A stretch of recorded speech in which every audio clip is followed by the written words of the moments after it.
With the 35th pick in the 2012 NBA Draft, the Golden State Warriors select Draymond Green from Michigan State University. Draymond Green was drafted with the 35th overall pick in the 2012 draft by the Golden State Warriors. Up until this point, Draymond Green is a 3-time NBA champion. He's made 2 All-NBA teams, 5 All-Defensive teams, including 2017 where he won the Defensive Player of the Year award, and is arguably a future Hall of Famer.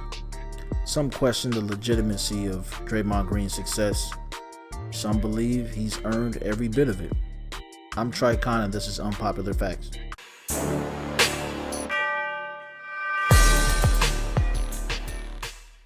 Before we get started, go ahead and hit the like and subscribe button, as well as the notification bell. Helps out a great deal, and it only takes 2 seconds.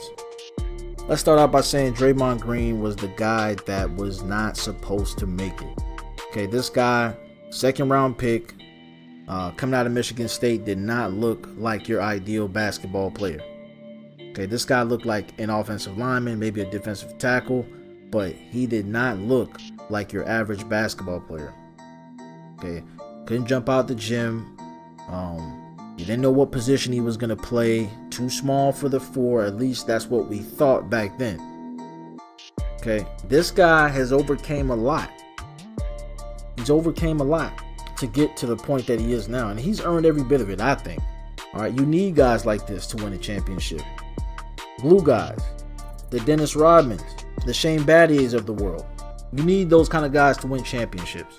Now, lately, Draymond Green, he's been called Mr. Triple Single and been laughed at. All right.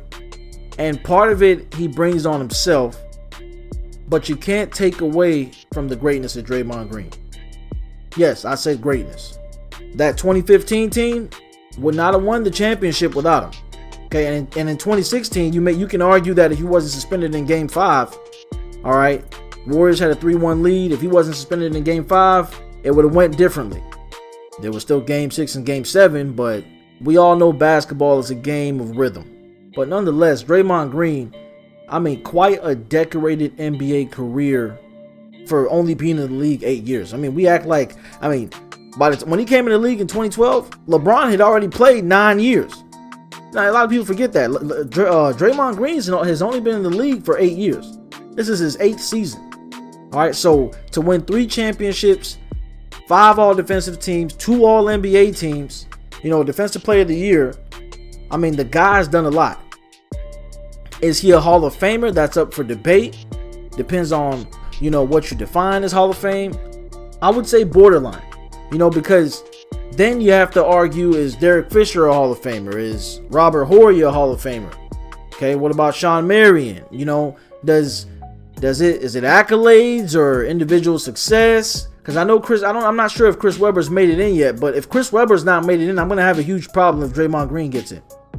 Okay, so how you evaluate the Hall of Fame is a whole nother topic, but I would say borderline. Obviously, he's declined. I don't think he's going to be, from the beating he took. Because there's a lot of miles on his body, and he's 30 years old now. So his best days may be behind him. But I want to get into his legacy.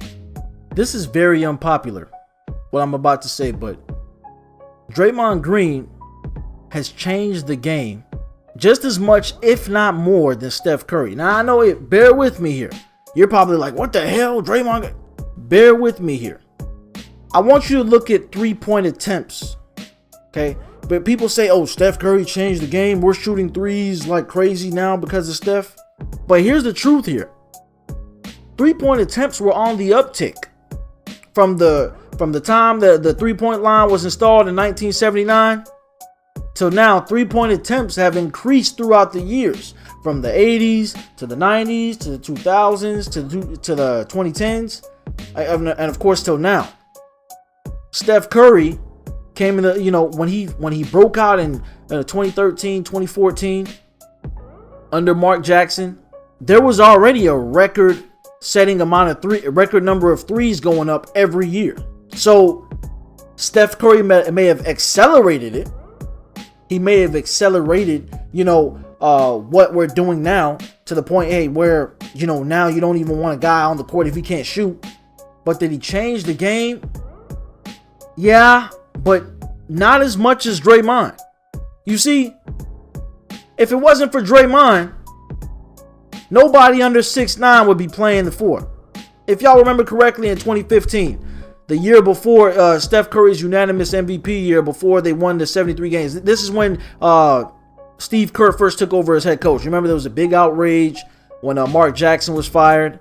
Then you had Steve Kerr take over, and you know, he moved Iggy to the bench, Harrison Barnes to the starting lineup. They had Andrew Bogut, all those guys, full of potential. That was supposed to be the Clippers year. Whole nother story. I'll make a whole nother video on that. But that year, he went up against both Blake Griffin and LaMarcus Aldridge at the power forward position. You know, now it's history. But at the time, folks were making memes of LaMarcus Aldridge saying, look, he's 7 inches taller than you. Why the hell are you fading away? Okay, same thing with Blake Griffin. 5-6 inches taller than Draymond. He changed the game. Go look on 2K. Go look at the guy, how short the guys are listed at power forward now. You got PJ Tucker at the 5 at 6'4", 6'5" at the center, for crying out loud. That's Draymond Green. That's Draymond Green. You didn't run a guy 6'10" or below. It was 6'10" and up. Look at the power forwards of the 2000s before Draymond Green's breakout season. Tim Duncan 6'11", KG 6'11". Those guys got moved to the center. Those guys got moved to the 5. I mean, Charles Barkley I made a video on Charles Barkley, but that 6'6" power forward, that wasn't a thing. If you came in the league at 6'6" and you played the 4 in college, there was a question mark of where exactly you'd play.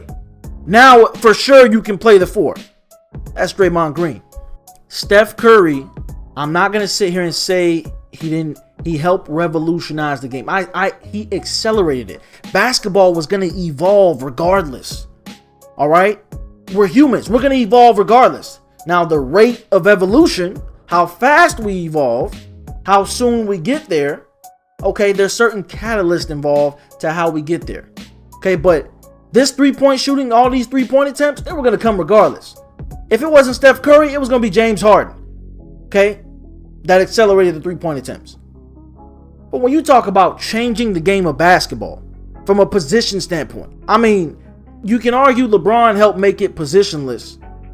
But the whole big man thing, the whole notion that you had to have a guy 7 foot in the paint, you had to have a big man, and you know, and if you didn't, you were done. Steve Kerr isn't given enough credit. People forget they went from a second round, maybe conference finals team to an NBA champion under Steve Kerr with the same roster.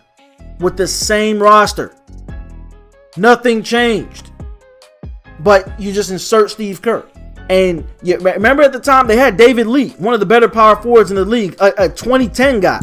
Steve Kerr took him out of the starting lineup and inserted Draymond Green. Now, there were injuries involved there, so it might have been, you know, him just experimenting. But Draymond Green broke out after that. And then he went further with the death lineup, experimenting him at the 5. I mean, that was obviously when KD came along. But Draymond Green played a lot at the 5 even when before KD came. So when you talk about changing the game, I mean, I know y'all call him Mr. Triple Single. He beefs a lot with Charles Barkley. I mean, he beefs with everybody, and I'm not a fan of this guy at all. I mean, some of y'all are getting a thrill out of him being exposed. I feel like, look, the guy's great. Okay, we knew what it was. So stop saying Draymond Green got exposed. We knew what it was. We know. Okay, there's certain guys that, you know, I mean, he's in the ideal situation. Okay, great. Well, why are you so thirsty not to see him in the ideal situation? Why do you want to see if he can do it all on his own? He knows he knows he can deep down. Okay, we know what he is. Doesn't change the fact that the guy changed the game. And I would argue more so than Steph. I know he said, you know, I changed the game with Steph. I'm going to take it a step further. Okay, because we didn't see no guys 6'5" at the 4, damn sure not at the 5. It was 7 foot at the 5, 6'10" and up at the 4. You see, what this guy did is now, for those college players coming in, those tweeners where you don't know what position they play, you see Zion, oh, what, is he going to play the 3? Is he going to play the 4? Is he going to play the 5? Okay, well, what he's going to do, he's going to go out there and play. He's a player. Doesn't have a position. that positionless basketball term. That is what Draymond Green defined. No, you may not like the guy, but you can't argue that this man changed the game. Did I lie? Did I lie to you just now? He changed the game of basketball.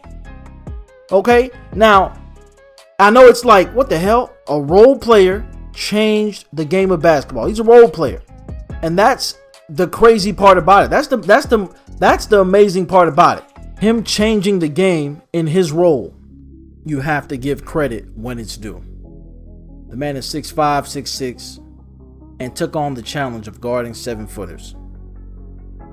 That's it for this video. If you made it to the end, go ahead and type triple single in the comment section. Don't forget to like and subscribe to the channel, as well as hit the notification bell. And go check out the Russell Westbrook video. That was a banger, if I may say so myself. I also have Stephen Curry and Ben Simmons up. Pretty good videos as well. Tricon Unpopular Facts. Till next time.